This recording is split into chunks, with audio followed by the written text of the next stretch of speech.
मुंबई महापालिकेने शून्य कचरा मोहीम हाती घेतली। यामध्ये रेल्वे स्थानकांचा परिसर, धार्मिक स्थळं, मार्केट, पर्यटन स्थळं, सर्वाधिक गर्दीची ठिकाणं इथल्या स्वच्छतेवर विशेष लक्ष दिलं जाणार आहे। या मोहिमेसाठी प्रत्येक वॉर्डाच्या घनकचरा व्यवस्थापन विभागाकडून परिसरातील स्थळांची पाहणी करण्यात येणार आहे।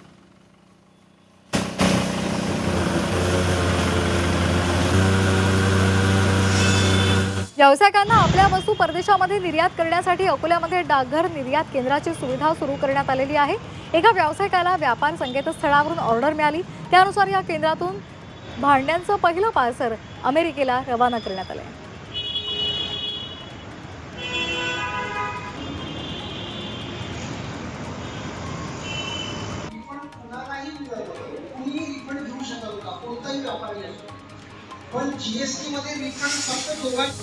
मुंबईमध्ये ओला, उबर, रॅपिडो सारख्या खासगी प्रवासी वाहतूक करणाऱ्या सर्व कंपन्यांवरही नियमावली लागणार आहे। तसंच प्रवासी सुरक्षा, कारपुलिंग, लायसन्स यासाठी तक्रार यंत्रणा तयार केली जाणार आहे, अशी माहिती परिवहन मंत्री प्रताप सरनाईक यांनी दिली आहे।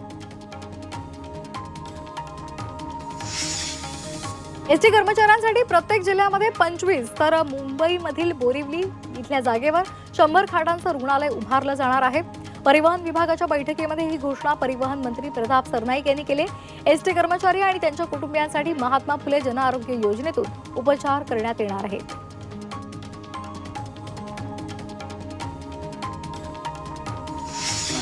महाराष्ट्र सरकारनं बेळगाव सीमा प्रश्नाकडे लक्ष द्यावं, यासाठी बेळगावमधील मध्यवर्ती महाराष्ट्र एकीकरण समितीनं हुतात्मा दिनी चलो कोल्हापूरचा नारा दिलाय। 17 तारखेला बेळगावमधील मराठी भाषक मोठ्या प्रमाणात कोल्हापूरमध्ये येऊन हुतात्मा दिनी आपली व्यथा मांडणार आहेत।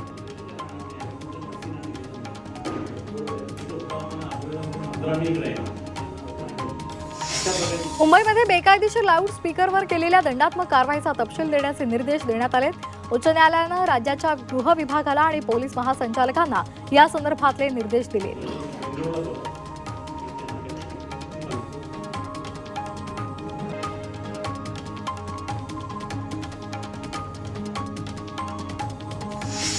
गोंदिया वाहतूक विभागानं अल्पवयीन वाहन चालकांवर कारवाईचा सपाटा सुरू केलाय। वाहतूक विभागानं गेल्या 1 महिन्यामध्ये 56 अल्पवयीन वाहन चालकांवर कारवाई केली, तर 80 ट्रिपल सीट वाहन चालकांवर कारवाई करून त्यांच्याकडून 1 लाख रुपयांचा दंड वसूल केलाय। तसंच अल्पवयीन मुलांना वाहन देणाऱ्या पालकांवर सुद्धा कारवाई होणार आहे। मुंबई विद्यापीठानं जलद गती 21 दिवसांमध्ये निकाल लावून फेर परीक्षेला बसलेल्या विद्यार्थ्यांना दिलासा दिलेला आहे। बीएससी आणि बीएससी आयटीचा निकाल विद्यापीठानं जाहीर केलाय, त्यामध्ये 69% विद्यार्थी उत्तीर्ण झाले। सांगलीमध्ये आदर्श गाव सरपंच भास्करराव पेरे पाटील यांना कर्मयोगी पुरस्कारानं सन्मानित करण्यात आले। शांतिनिकेतन लोक विद्यापीठाच्या वतीनं हा पुरस्कार जाहीर करण्यात आलाय। प्राचार्य पी.व्ही. पाटील यांच्या 93व्या जयंतीनिमित्तानं त्यांना हा पुरस्कार प्रदान करण्यात आला। सांगलीमध्ये प्राचार्य पी.व्ही. पाटील यांच्या 93व्या जयंतीनिमित्त मेळावा आयोजित करण्यात आला होता। शांतिनिकेतन लोक विद्यापीठाच्या माजी विद्यार्थ्यांचा हा मेळावा उत्साहात पार पडला।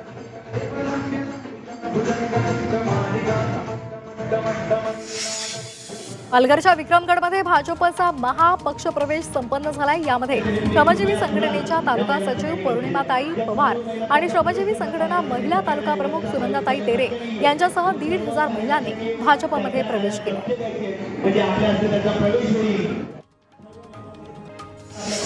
इस्रायलचे भारतामधील महावाणिज्यदूत कोब्बी शोनानी यांनी अलिबागमध्ये भेट दिलेली आहे। या भेटीदरम्यान अलिबाग, रेवदंडा आणि नौगावमधील इस्रायली धार्मिक स्थळांसह स्मशानभूमीची त्यांनी पाहणी केली। जिल्ह्यातील ज्यू समुदायाच्या मालमत्तांचं संरक्षण करण्याच्या दृष्टीनं हा दौरा महत्त्वपूर्ण होता।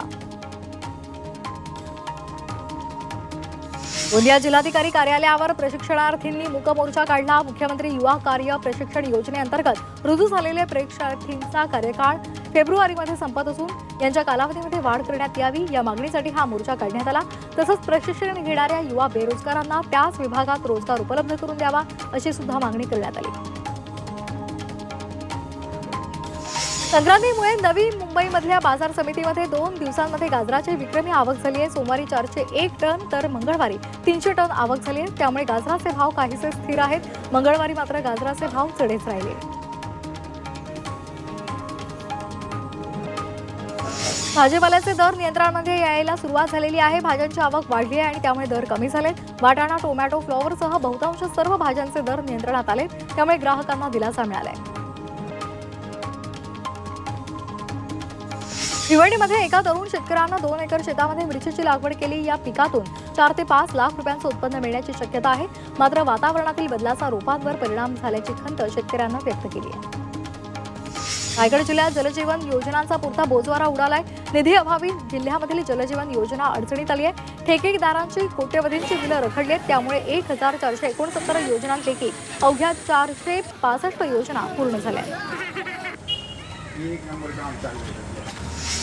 धुळे कृषी उत्पन्न बाजार समिती उद्यापासून बंद राहणार आहे। हमाल मापाडी संघटनेनं पुकारलेल्या आंदोलनामुळे हा निर्णय घेण्यात आलेला आहे, त्यामुळे धान खरेदी विक्रीचे व्यवहार बंद ठेवले जाणार आहेत।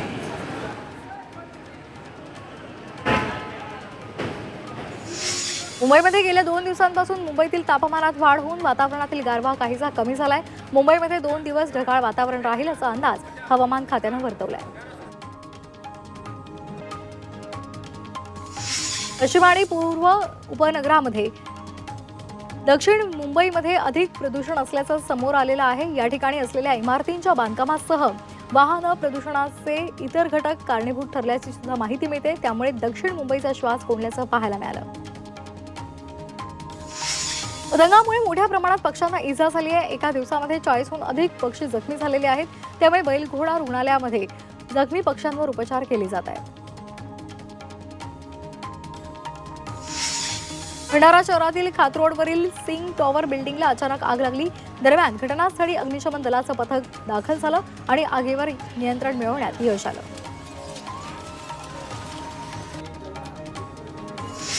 येवला शहरामध्ये माऊली लॉन समोर असलेल्या महावितरणच्या विद्युत रोहित्राला भीषण आग लागली। शॉर्ट सर्किटमुळे आग लागल्याचा अंदाज वर्तवला।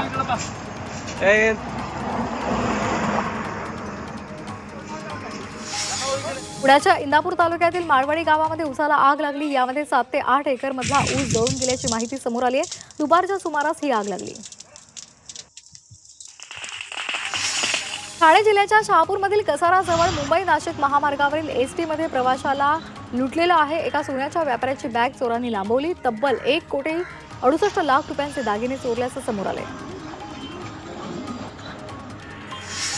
भारतीय संघानं न्यूझीलंड आणि ऑस्ट्रेलिया विरोधात कसोटी मालिका गमावल्यानंतर बीसीसीआयनं अनेक नवे निर्णय घेतलेले आहेत। ऑस्ट्रेलिया विरुद्धच्या कसोटी मालिकेतील पराभवामुळे बीसीसीआय प्रचंड नाराज आहे, त्यामुळे पराभवाची जबाबदारी खेळाडूंनी घ्यावी अशी इच्छा बीसीसीआयनं व्यक्त केली आहे। भारताचा गोलंदाज Jasprit Bumrah ICC player of the month या पुरस्कारानं त्याला सन्मानित करण्यात आलेला आहे। बुमराहनं ऑस्ट्रेलिया विरुद्धच्या सिरीजमध्ये 5 मॅचेसमध्ये 32 विकेट्स घेतल्या।